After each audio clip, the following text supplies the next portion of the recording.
Bienvenidos al Colegio de Empresarios, estamos en nuestras sesiones de alta dirección y el día de hoy vamos a ver lo que es la implantación de estrategias. Usualmente estaba utilizando el ejemplo de los carpinteros, el que llega a su carpintería en la mañana muy temprano con la idea de construir un librero, ver cuáles son los elementos que ya tiene, cuáles le faltan para poder construir el librero y ponerse a conseguir esos elementos para construir su librero. Y el segundo caso es el caso de un carpintero que llega a su taller a ver qué puede hacer con lo que tiene. Las posibilidades de éxito son mayores en el primer caso que en el segundo, porque en el primer caso ya tiene una idea por lo menos definida, clara, de qué es lo que quiere hacer, que además lo sabe hacer. En el segundo caso, pues se va a limitar a obtener los resultados que con los elementos que tenga pueda obtener. En el primer caso estamos usando un pensamiento estratégico, no así en el segundo. Ahora bien, aunque el primero tenga todas las posibilidades de lograr un éxito, no significa necesariamente que lo va a lograr, porque en el camino hay una serie de obstáculos que hay que sobrepasar primero. El número uno es, tengo dinero para la madera que me hace falta, si es que le hiciera falta madera, tengo la herramienta necesaria para construir el librero, ya que esa es su intención, pudiera tener o no la herramienta que le va a ayudar. Entonces vienen una serie de condiciones que tiene que cumplir para poder lograr su visión, la de construir un librero. Y puede estar ahí limitado por la situación económica, sobre todo, no tener el material completo y tener que comprarlo y no tener el dinero. Pero finalmente, si tiene la visión, verá la manera de ir pasando por encima de cada uno de estos obstáculos. Bueno, el estar venciendo obstáculo tras obstáculo y volver los obstáculos en objetivos que se pueden alcanzar y superar, eso es implantación, y lo que vamos a ver el día de hoy es cómo se implementa, dicen la mayoría, cómo se implantan las estrategias. El día de hoy vamos a distinguir las posibles opciones de implantación de estrategias internas y externas de la empresa, con el propósito de cumplir pues el planteamiento estratégico general de la organización. Entonces, como en el primer caso, el maestro o carpintero lleva la idea clara y definida de hacer un librero, si sabe de trabajo, si sabe de estrategia, si sabe de implantación, o simplemente le pone corazón al asunto y dice, yo lo tengo que lograr porque tengo que hacerlo, pues estamos hablando de un área que él domina, que él conoce, él ya sabe hacer muebles, él ya sabe cómo hacer un librero, ya tiene la experiencia, estamos suponiendo todo esto. En el segundo caso, de nada sirve que el maestro carpintero tenga la experiencia si solamente se va a limitar a hacer lo que pueda hacer con los elementos que tenga. El primero tiene visión estratégica, el segundo simplemente vamos a decir que se conforma con lo que tiene y no va a poder aspirar a más. ¿Cuál va a ser el resultado? En el primer caso, el maestro puede pedir prestado, puede pedir un crédito a su proveedor de madera, puede hacer muchas cosas para lograr el resultado final de tener el librero y posteriormente venderlo. Después de venderlo, puede pagar las deudas que adquirió en el proceso y tener una utilidad. En el segundo caso, el carpintero puede decidir no comprometerse, no meterse en riesgos financieros y hacer pues pequeñas cosas que puede ir vendiendo poco a poco y esperar mejores tiempos. Una de las artes de la implantación de la estrategia es que no tenemos que esperar mejores tiempos, nosotros hacemos los mejores tiempos. Las compañías más grandes, más fuertes, más poderosas del mundo crecen en crisis. Y crecen en crisis no por una cosa como por arte de magia, no porque como son grandes soportan todos los embates financieros, sino porque tienen planeación. Y en esa planeación ven los factores externos que los pueden afectar gravemente y se preparan para ello. Por esa razón, las grandes empresas normalmente las crisis, aunque les afectan como a todos, los resultados no son tan desastrosos como a la mayoría, están prevenidos y toman las acciones que corresponden. Todo proceso de dirección estratégica cuenta esencialmente con tres fases: la planeación, la implantación en segundo lugar y posteriormente el control. ¿Para qué me sirve el control? Pues para ver dos cosas. Primero, que la implantación de la estrategia se esté cumpliendo como se fue planeada y que la misma planeación general de toda la estrategia esté cumpliéndose tal y como se previó, o bien haciendo pequeños ajustes si eso fuera necesario, ¿sí? Entonces vamos a abordar la implantación de las estrategias de manera práctica, teniendo en cuenta su importancia para lograr el desarrollo sostenido, que es una palabra que ahora se usa mucho, sostenido, de nuestras empresas ante los retos que enfrentan para satisfacer las necesidades y exigencias de un mercado que es cada vez más competitivo y que cambia tremendamente rápido. En la semana pasó algo que me hizo reflexionar. De pronto surgen noticias de un accidente en algún lugar lejano del mundo e inmediatamente nos enteramos. Antes pues teníamos que esperar hasta que saliera el periódico para saber la noticia, o en la noche, en los noticiarios, cuando ellos recibían su boletín de prensa, pues nos informaban de un accidente en algún lugar lejano del mundo. Hoy en día la tecnología nos permite entrar a internet, buscar en un periódico y en el periódico inmediatamente enterarnos de la noticia, pero también herramientas como el Twitter, que se está volviendo un medio de información tremendamente rápido, de inmediato nos informa que ya pasó algo en algún otro lugar porque alguien lo tuiteó, alguien lo envió y fue caminando por diferentes continentes hasta que llegó a México. Pero esto es en una rapidez, con una velocidad que tarda mucho menos de lo que yo lo estoy platicando. Entonces tenemos la información más fresca.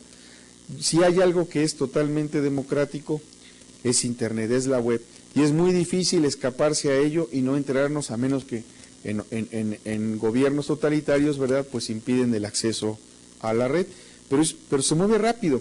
Y se mueve rápido para llevarnos tanto buenas como malas noticias. Incluso las noticias malas viajan más rápido. Pero también una de las ventajas es que tenemos acceso a información empresarial que de otra manera tendríamos que esperar mucho tiempo para que llegara. Ahora el problema no es falta de información, sino que tenemos una gran cantidad de información que para decidir cuál es la correcta, cuál es la buena, pues cuesta trabajo.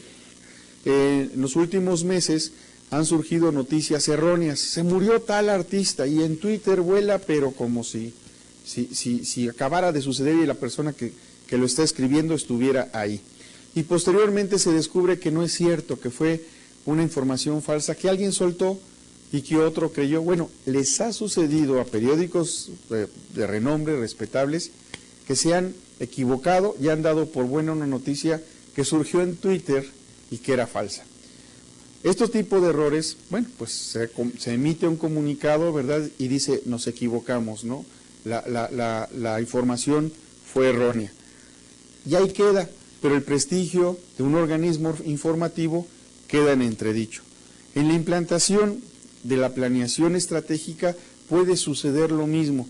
Nosotros lo queremos en un sentido y por el mal manejo de la información lo trasladamos en un sentido totalmente diferente a lo que queremos hacer. Entonces, la implantación de las estrategias involucra todas las funciones de personas dentro de la empresa. Pero el punto estratégico le corresponde evaluar y liderar 3 elementos esenciales de este proceso de implantación: el cambio estratégico, la estructura formal e informal y la cultura. Vamos a ver en qué consiste esto. El cambio estratégico, ¿verdad?, ¿qué es lo que queremos lograr? ¿Sí? Como punto número 1. Luego, como punto número 2, la estructura de la organización. Y finalmente, estructura de la organización. Y finalmente, la cultura que hay en la organización. Las personas de ustedes que ya estén trabajando, que estén en empresas, ¿verdad?, ya están familiarizados con la palabra radio pasillo. ¿Y qué es el radio pasillo? Pues es una forma de comunicación informal y forma parte de la estructura de la organización. Dentro de la estructura de la organización tenemos comunicación formal, que es la que va siguiendo paso a paso los niveles del organigrama de forma ordenada, ¿sí? para que llegue la información hasta el último nivel de la pirámide organizacional, va recorriendo como cascada desde la parte superior a la parte inferior. En la medida que la organización sea muy grande, que sea muy amplia y que sus niveles jerárquicos sean muchos, pues más va a tardar a llegar la información hasta el nivel más bajo. Pero aquí existe la ventaja del radiopasillo famoso. Muchas de las informaciones importantes de la empresa se manejan pues precisamente en los corredores, en los baños, en los lugares para tomar el café, etcétera, que es donde se reúnen las personas y comentan lo que está pasando en la empresa. Ese es el famoso radiopasillo. Hay que tener mucho cuidado en cómo queremos más pasar la información para lograr el cumplimiento de la estrategia, porque la estructura de la organización lo puede deformar. Y no porque sean malas personas o porque sean chismosos, simplemente que si la información no es suficientemente clara, de manera natural, por naturaleza humana, van a intentar llenar los huecos que faltan de información con sus propias versiones. Y si hay muchos huecos, cada quien llenará ese hueco con una versión cada vez más y más y más grande, entre mayor sea la empresa. Por eso es muy importante cómo es la estructura de la organización para pasar una información que tiene relación con un cambio estratégico. Por otro lado, la cultura de la organización también sirve.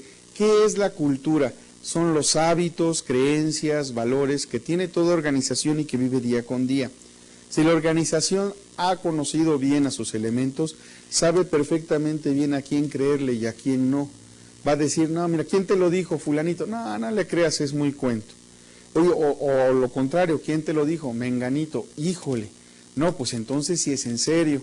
Entonces, la cultura de la organización me sirve para filtrar la mala información que pueda haber en la hora de implantar una estrategia debido a una mala interpretación. ¿Ok? Para poder hacer todo esto, por cierto, hay una palabra clave que se llama liderazgo y es decisivo en la fase de la decisión estratégica, ya que los resultados positivos o negativos va a depender del liderazgo que tenga la persona que está llevando a cabo la estrategia. Hay un líder único que es la dirección general, pero en cada área funcional hay un líder por cada área. Entonces, si el líder que se tiene en esa área no es lo suficientemente fuerte, no está lo suficientemente bien plantado dentro de su área funcional, se puede dudar de él y no hacerle caso. O si es un líder que no le importa mucho seguir la estrategia. De hecho, vimos al principio que en general los gerentes le dedican quizá un 5% de su tiempo a hacer acciones estratégicas. Entonces, si tenemos un gerente que le dedica todavía menos, pues la estrategia se va a ir directamente al bote de la basura. Entonces, el liderazgo es un arte o un proceso para incidir sobre las personas de manera que realicen una determinada actividad. A veces se confunde liderazgo con autoridad y a veces también con poder. En esencia, los tres logran el mismo resultado, que las personas los obedezcan. La razón del liderazgo es diferente a la autoridad y es diferente al poder. Cuando yo tengo poder y lo ejerzo, las personas me obedecen por temor a ese poder, a que yo ejerza ese poder. ¿Sí? Obedecen sí, pero por miedo a un castigo. Vamos a ponerlo así muy fácil, muy llano. En la autoridad se obedece porque hemos aprendido que se tiene que obedecer. Los padres, los maestros y toda persona que represente una autoridad, cuando llegamos al trabajo nos dicen, es el gerente fulano de tal, en automático asumimos que es una persona a la que se le tiene que obedecer y eso es lo que nos delimita la autoridad. Pero el liderazgo es todavía más importante que el tener poder o el tener autoridad. El poder lo puedo yo obtener de múltiples maneras y ejercerlo de tal suerte que los demás me obedecen porque saben que si no lo hacen viene un castigo. En la autoridad obedecen porque así es la estructura, es el gerente, es el director, es el jefe, es el presidente, es el supervisor y estamos acostumbrados, porque así es, que tenemos que obedecer para que las cosas funcionen. Pero en el liderazgo, ¿sí? En el liderazgo una persona se le obedece porque se le quiere obedecer. Es ahí la importancia del liderazgo, es algo que los demás hacen de forma voluntaria, y esa es la importancia de tener un líder. Una cosa es tener autoridad y otra cosa es tener poder, y otra cosa muy diferente es ser líder. Puedo ser liderazgo, y puedo ser líder, y el líder por sí solo me da autoridad, y por sí solo me da poder. Aunque yo no sea director, aunque yo no sea el jefe de un área, etcétera, me da poder.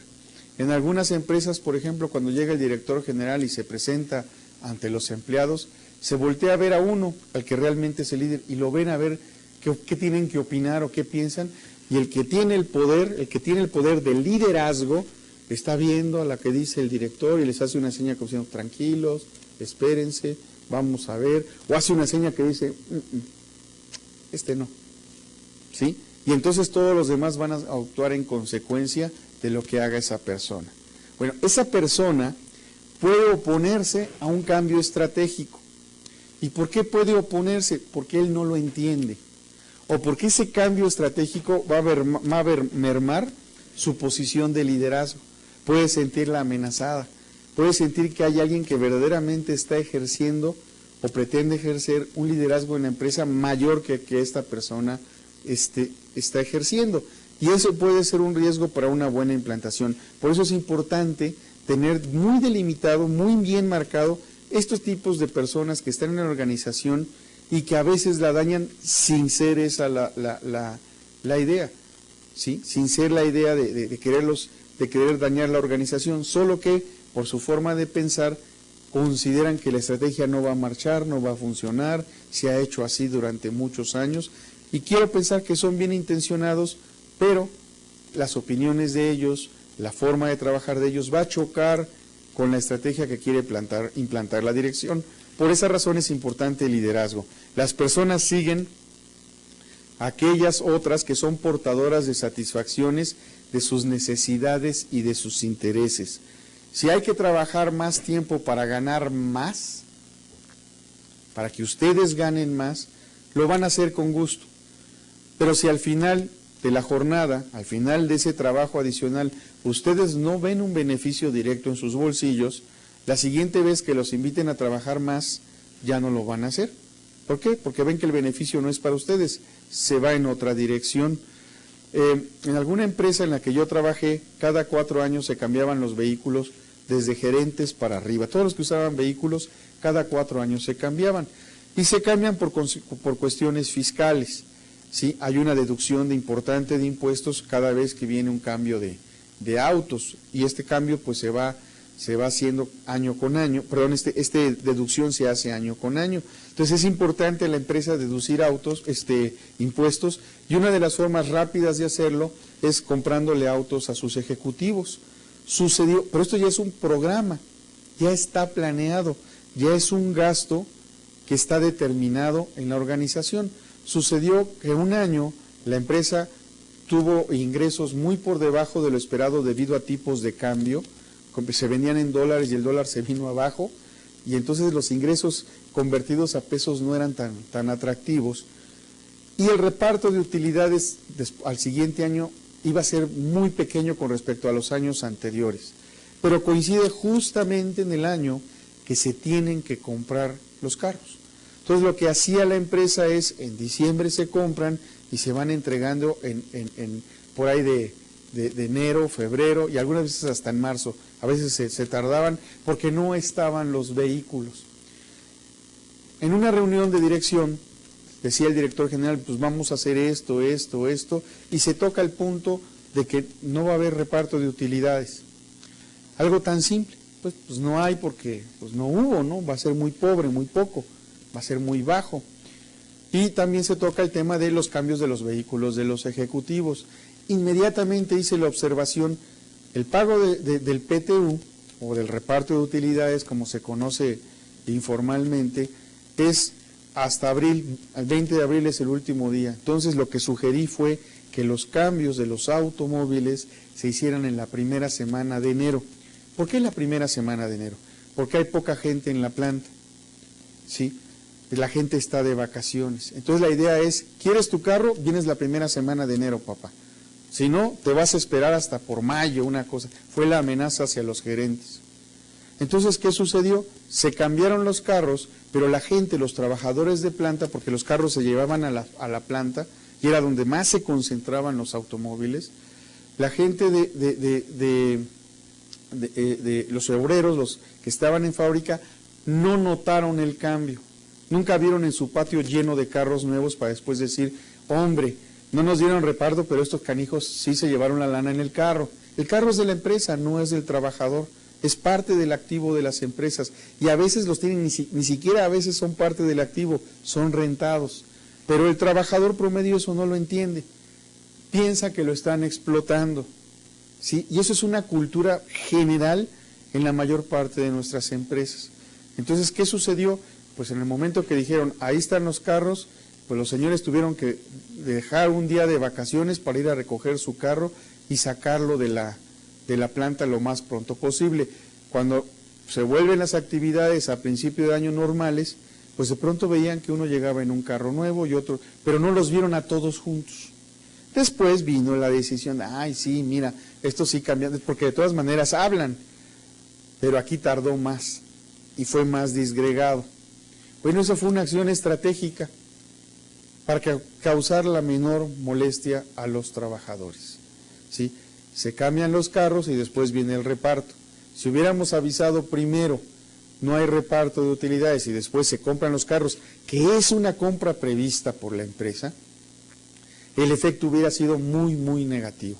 Finalmente, ese mismo año, el año en que se cambiaron los carros, los resultados de ventas favorecieron a la empresa y se pagó un reparto de utilidades muchas veces mayor que lo que se había repartido en años anteriores. Incluso el reparto iba en tal sentido que a los trabajadores se les daba préstamos, se les daba premios en efectivo, y entonces el malestar nunca existió.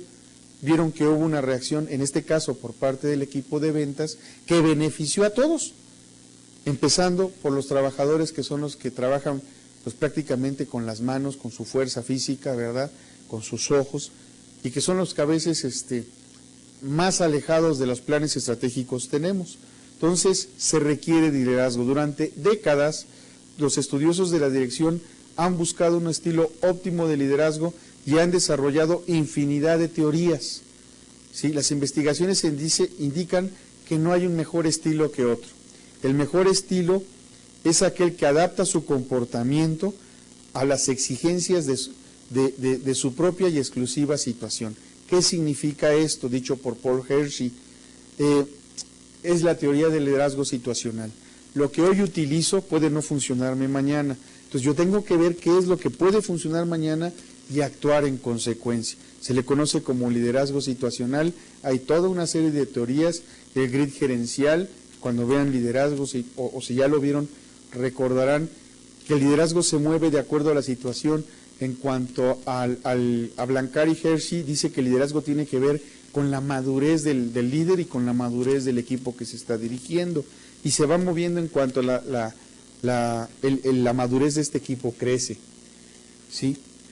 Por ejemplo, voy a poner un ejemplo muy sencillo que tiene que ver con nuestra casa. Vamos a recordar nuestras épocas de estudiante, y vamos a imaginar que llegamos de la escuela, la que sea, a nuestra casa, y nuestra madre nos dice, oye, no seas malo, súbeme estas cestas de ropa porque voy a atender al rato, súbelas a la azotea. Entonces ustedes toman la cesta y se van y dejan la cesta arriba en la azotea. O les dicen, saca la basura, y van y sacan la basura. Y acaban de llegar de la escuela. Y más tarde les dice la mamá, hey, ven a comer. Sí, ya voy a servir, pero ustedes están muy metidos en el proyecto que les dejaron en la escuela de tarea. Y le dice, oye mamá, aguántame 20 minutos, no, nada más 20 minutos, y ahorita como contigo. Y la mamá le dice, bueno, te doy 15, órale pues, 15 minutos. Y negociaron. Y más adelante, en ese mismo día, ustedes le dicen a la mamá, como por ahí de las 6 de la tarde, la voy a rolar con mis cuates, al rato regreso. Pero no llegues muy tarde, como a qué horas llega, a las 9 de la noche ya estoy aquí, viejita. Órale pues, pero no llegues tarde, cuídate, les da la bendición y tomaron camino. Los dos protagonistas de este pequeño cuento, de esta pequeña historia, son la mamá de cada uno de ustedes cuando era niño y ustedes. ustedes mismos, son 2 personajes. Pero los estilos de liderazgo de la mamá hacia ustedes son 3. Son 3 liderazgos diferentes. En el primer caso, cuando ustedes llegan, la mamá da una instrucción, es liderazgo autoritario.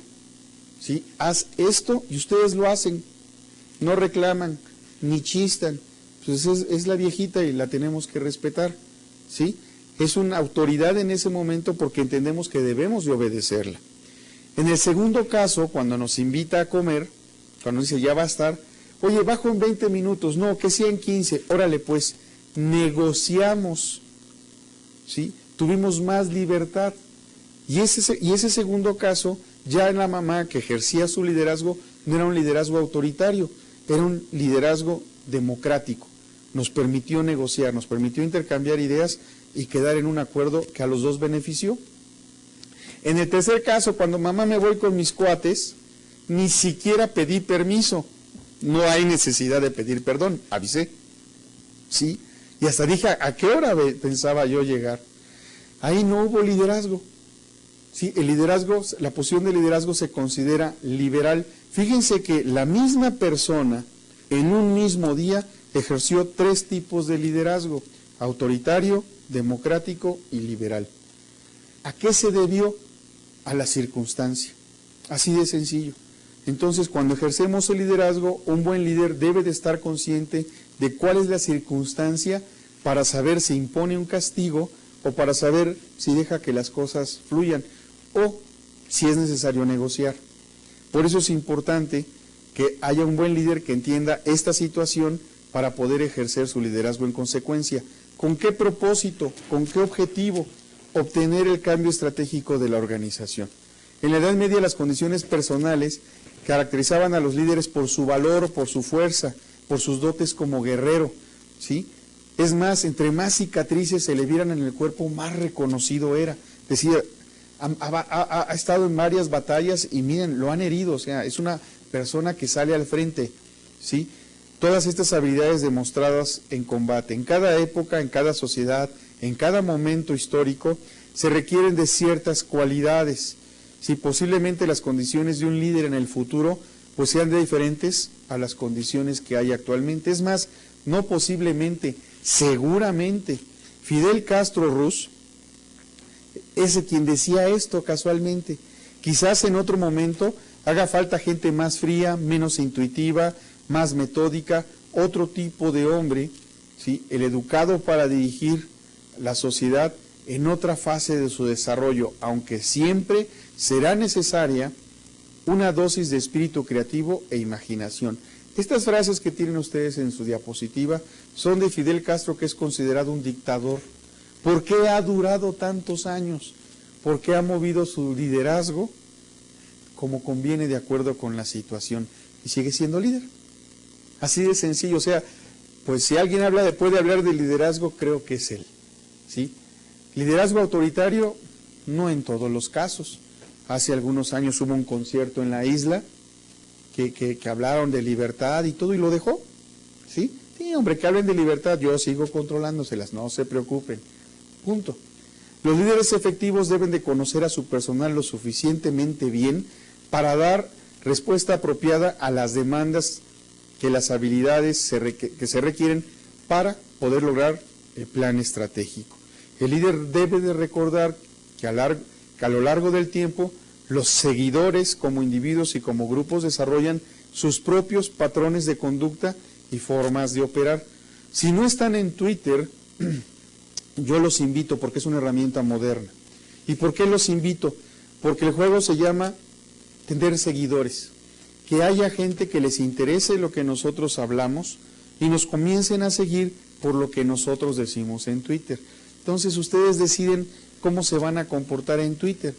Si van a ser ustedes como son en el día a día, si van a hablar de negocios, si van a hablar en un tema en especial y sobre eso van a desarrollar todas sus conversaciones, si van a entrar para echar relajo, en todos los casos siempre van a tener seguidores.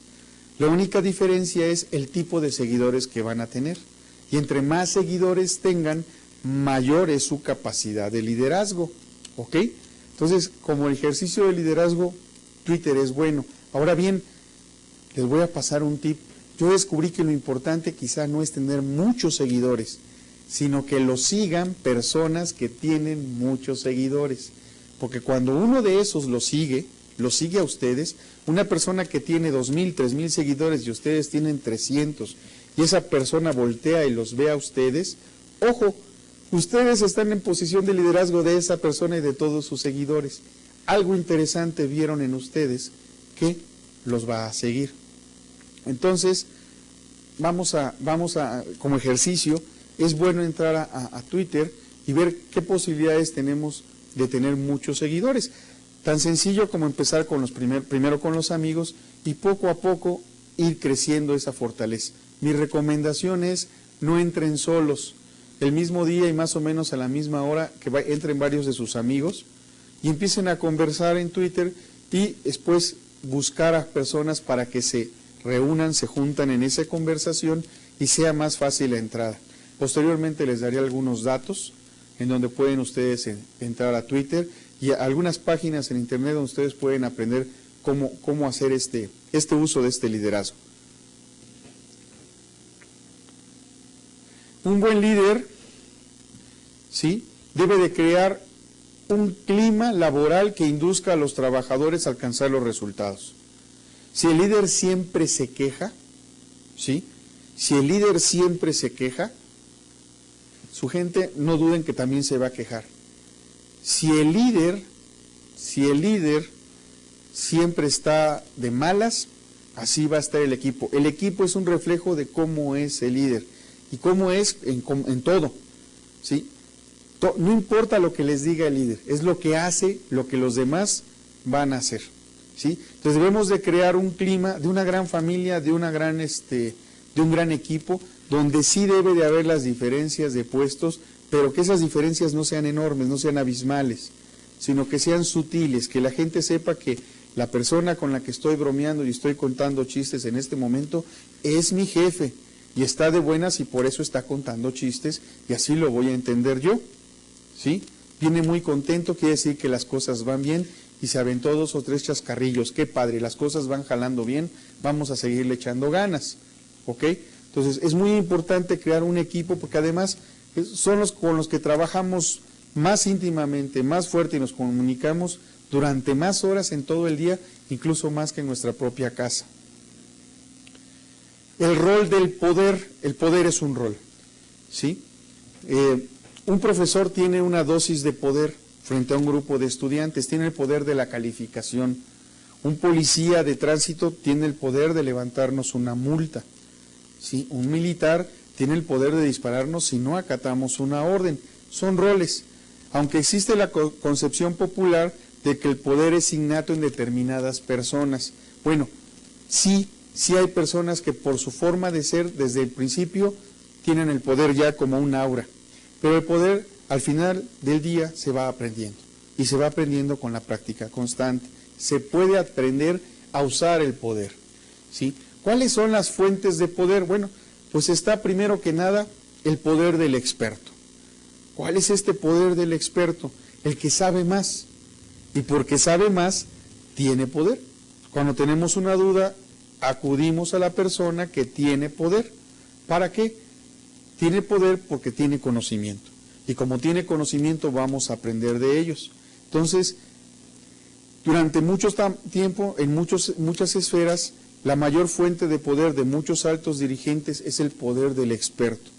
Mientras él sepa más que los demás, se le va a escuchar, porque es una persona que sabe. ¿Ok? Entonces, no necesita salir a guerrear y tener cicatrices en el cuerpo ni nada para que los demás lo sigan. Lo siguen porque es un experto. Tan es así que por eso hay consultores. Es el poder del experto. Se le llama y se le escucha y él da su opinión y muchas veces la opinión es en contra de lo que la dirección pensaba. Y muchas veces es en contra de la persona que está ejerciendo la función de dirección. Pero como es una persona que tiene experiencia, es experto, con ese no se enojan.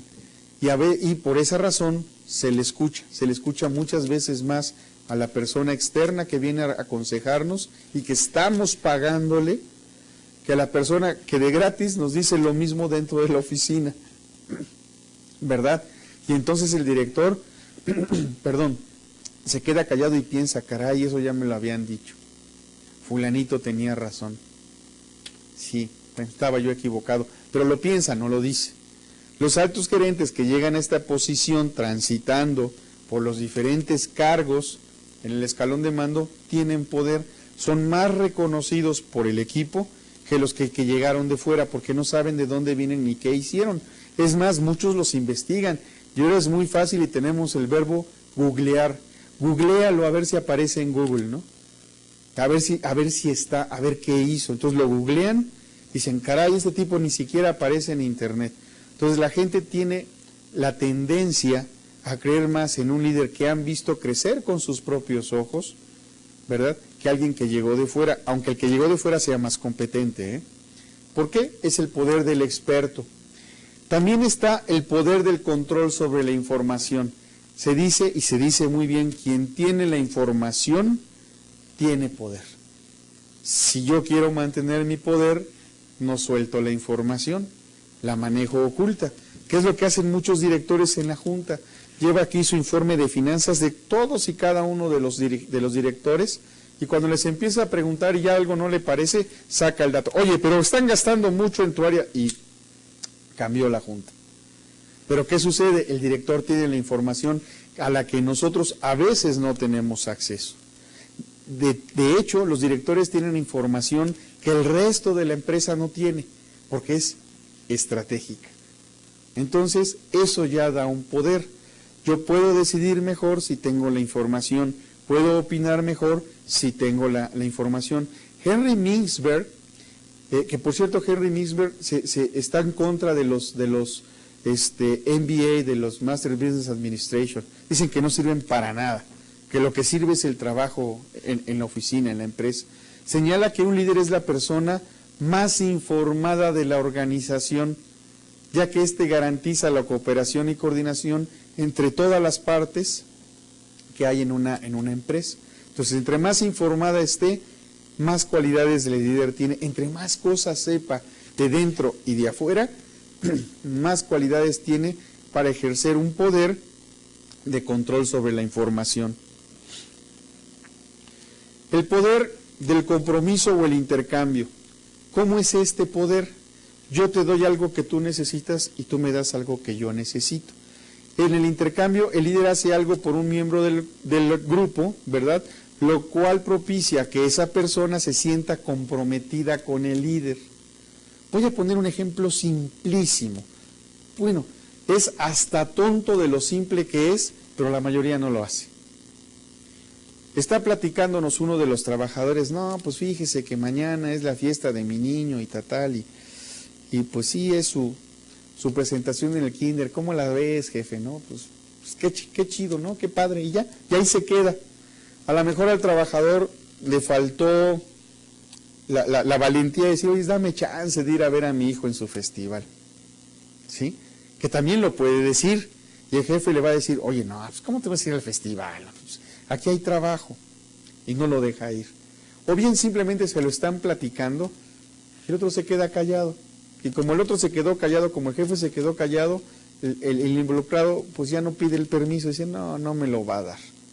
Pero ¿qué sucedería si esta persona le dice a su jefe, fíjate que mañana mi hijo tiene su concierto allí en la escuela, pero es hasta casa de no sé dónde y muy temprano en la mañana? Y el jefe se voltea y le dice, oye, ¿quieres ir? Pues sí, pero pues tenemos trabajo, ve, ¿cuánto tiempo te llevas? Y entonces la actitud del otro cambia. Oye, ¿de veras? No, me estás cotorreando, ¿verdad? No, ¿por qué no vas? ¿Por qué no vas? Pero ¿a qué hora regresas? Pero a que estés en esta hora. No, pues mira, yo creo que como a las 12. No, pues si es como a las 12, pues llévate a comer a tu hijo y a tu esposa. Y ya después regresas. Cuando se necesite, yo te llamo. Ese es el poder del compromiso, del intercambio. ¿Qué es lo que va a suceder con este trabajador el día que haya que ir un sábado o un domingo? ¿Sí? Va a ser el primero. Va a decir yo. ¿Por qué? Porque se va a acordar. Y porque además los demás lo van a saber. Es más, los demás van a decir, pues que se quede Fernández, acabo el otro día fue con su niño y ¿no? Entonces, por compromiso y por intercambio, le toca. ¿Sí? El jefe puede hacer uso o no de ese compromiso o intercambio, pero a soltar un poquito para jalar cuando se necesite, ojo, cuando sea necesario. Ahora, si siempre estamos soltando y nunca jalamos, vamos a perder este poder del compromiso y del intercambio. Pero es una manera, es una manera de ejercer poder, es dar algo a cambio de algo, ¿ok? Y vamos creando al final del camino una sociedad de relaciones mutuas, en donde trascendemos solamente el aspecto trabajo y nos volvemos más cooperativos y atendemos el aspecto humano. Imagínense la señora cuando está en el festival de su hijo, bueno, ya desde antes lo vas a ver, que llegue a su casa y diga, ¿qué crees, vieja? El jefe me dio chance. ¿Le pediste permiso? No, me lo dio, me lo ofreció así. Pero cuando llegue el señor le diga a la señora, ¿qué crees, vieja? El domingo pues tengo que ir a chambear, pues ya me cobraron el favor, ¿no? Pues la señora le va a decir, pues ve, te toca, ahora te toca a ti, hoy por ti, mañana por mí. Estoy tomando ejemplos quizá muy exagerados, pero esa es la forma en la que funciona. Está también el compromiso, ¿sí?, de la influencia directa. En los apuntes que ustedes tienen, que los tomé de un libro, dice los dirigentes de ápice estratégico. Cuando hablamos de ápice estratégico es de pensamiento estratégico. Generalmente tienen poder para emplear a otros, ¿verdad?, y implantar estrategias en la organización a través de la influencia directa. Esto es mediante la modificación de situaciones en las cuales los trabajadores o los individuos están laborando. ¿Cómo significa esta? Bueno, una variante de esta técnica es hacer cambios constantes en los sistemas formales de recompensa en la organización. ¿Cómo es un cambio, un sistema de recompensas? Bueno, pues hay premios por productividad, bonos, etcétera. Pero de pronto el jefe puede decir, oigan, ¿saben qué? Este proyecto me interesa mucho y quiero que nos quedemos hasta morir. Si sale, el viernes le doy la tarde libre, nos vamos a las 12 todos. Y el proyecto sale. ¿Qué tiene que hacer el jefe en consecuencia? El viernes váyanse todos tempranos. Jefe, ¿no se va a ir? No, yo les dije que ustedes, yo me tengo que quedar. Oiga, no, pero pues no se va a ir, jefe. Sí, yo me quedo, porque si viene el director y pregunta en dónde están, yo les voy a decir que les di la tarde porque ustedes me ayudaron a sacar el trabajo. No hay un compromiso de que, pues si tú me lo das, no, ellos ya cumplieron, uno cumple con ellos y se queda en el lugar de ellos. Ese es un cambio en un sistema de recompensas. O bien, en algún momento el que hace el mejor trabajo, el que saca de un apuro a la empresa, ese día, ¿sabes qué? Vete a cenar con tu esposa, ¿verdad? Hacemos el hincapié y me traes la nota de la cena, aquí te la pagamos. Ese es otro sistema de recompensa. El trabajador se queda con la sensación de que se le está tomando en cuenta. Obviamente, pues la cena va a ser en función de lo que el trabajador pueda pagar. Incluso se le puede decir, oye, pero nada más te pago hasta tanto, ya ya si quieres quedar bien con la señora es cosa tuya, hasta aquí te vamos a pagar. Y ya, y el trabajador pues lo hace gustoso, ¿verdad? La idea es que sea un poquito más de lo que él está acostumbrado a pagar o de lo que él podría pagar, porque es un premio, es una recompensa. ¿Sí? Por ejemplo, también para un trabajo yo puedo escoger al que mejor lo hace, y ese es otro sistema de recompensa, y los demás dicen, mira, a mí sí me pela, ¿sí? Yo sí, porque yo sí trabajo, me llamó, me invitó, etcétera. El carisma, y aquí es difícil, hay personas con carisma y hay personas que no lo tienen. ¿Qué es el carisma? Es una habilidad para influir en otras personas a través de un magnetismo personal, entusiasmo, fuertes convicciones. Hay personas que por su posición, por el puesto que ocupan, ya tienen un carisma predeterminado. El Papa, por ejemplo, las personas sean católicas o no, hablan del Papa, lo ven, viene a México y se cuadran. ¿Sí? Eso es carisma. O Nelson Mandela, que fue Premio Nobel de la Paz, que se pasó 20 y tantos años de su vida en una prisión para salir de ella y volverse presidente del país que lo metió a la cárcel. Y además no buscó revanchas. Eso es carisma. ¿Sí? Entonces el carisma es muy difícil de describir. Hay personas que lo tienen, hay personas que que no lo tienen. Hay personas que nos sentimos bien porque están con nosotros, nos hacen sentir bien aunque no nos dirijan la palabra. Sí, el simple hecho de que esté ahí, nosotros lo vemos con un respeto, y voy a exagerar la palabra, quizás hasta con una posible devoción, ¿ok? Generalmente los líderes carismáticos son capaces de comunicar esas convicciones y su visión de futuro a través de una manera dramática y persuasiva en sus discursos. Hay que tener cuidado. Hitler era un hombre que tenía carisma, y mucho. Y todos sabemos qué pasó. Entonces, el carisma bien utilizado, Gandhi, nos puede llevar a lograr un objetivo, como lo hizo Mandela. El carisma mal utilizado también nos puede llevar a lograr un objetivo, solo que el objetivo carece de valores. O muchas veces un líder con carisma solamente ve para sus propios objetivos, para su propio beneficio. No le importan los demás.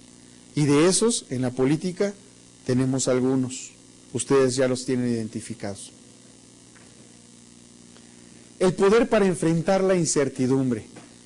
Todas las empresas tienen problemas como los tenemos nosotros en la vida diaria. ¿Sí?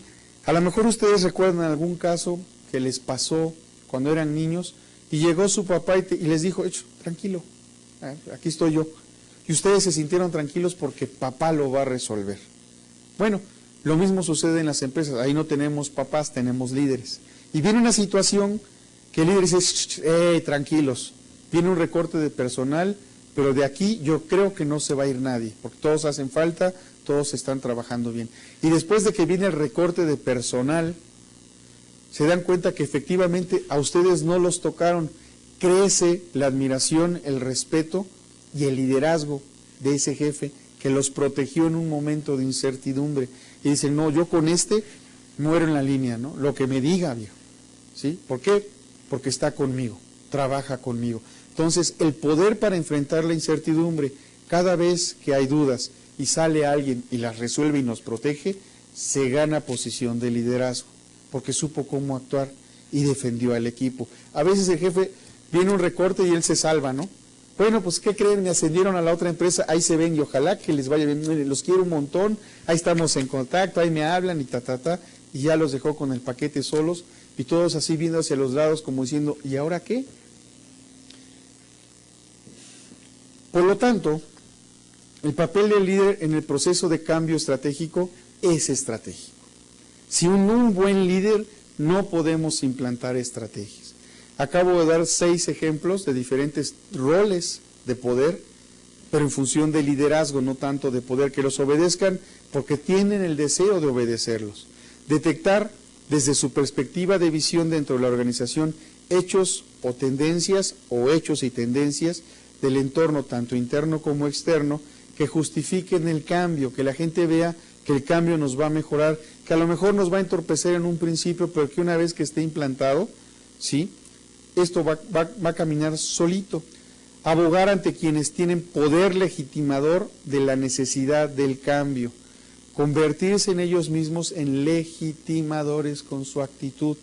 Facilitadores, agentes o receptores para conseguir el inicio de un proceso de cambio planificado. Su papel es de facilitador del cambio estratégico. Un líder ayuda a reflexionar, ¿sí? Y ayuda a reflexionar no solamente al equipo, sino a toda la organización. Logra cambios, sabe por qué cambiar, cuándo cambiar, hasta dónde cambiar y cómo cambiar, ¿sí? Integra a su equipo, tiene una metodología y una herramienta conceptual para elaborar el plan del cambio estratégico. Transmite los errores y los aciertos de experiencias a todo su equipo. Contribuye con el diseño y la realización del plan para el cambio. Contribuye, ¿verdad?, también para facilitar la comunicación en todas las partes interesadas de esos 3 puntos que pusimos aquí. El cambio estratégico, la estructura de la organización y logra un cambio de estructura. El papel de los agentes del proceso de cambio estratégico es poner en práctica los nuevos procesos o sistemas que sean necesarios, dándoles un valor legítimo. También los clientes o receptores del proceso de cambio van a darse cuenta de van a entender que las cosas van a ser para mejor, van a estar más comprometidos con la empresa, van a expresar sobre su opinión sobre los nuevos productos o los nuevos logros. Finalmente, la función del rol de liderazgo legitimador para el cambio estratégico, ¿verdad?, es el uso del poder dentro de la organización para que los cambios se logren. El uso de poder para cambiar, saber qué cambiar, cuándo cambiar, hasta dónde cambiar, cómo cambiar. El uso de poder, fíjense, estamos hablando del poder, pero el poder que te da el ser líder, un buen líder, ¿sí?, para que el proyecto sea viable, para que el proyecto se realice y finalmente para poder decidir y asignar los recursos económicos, ¿verdad?, humanos necesarios para poder llevar a cabo la implantación del sistema estratégico. Por mi parte es todo y nos vemos en la próxima sesión. Que les vaya muy bien, hasta pronto.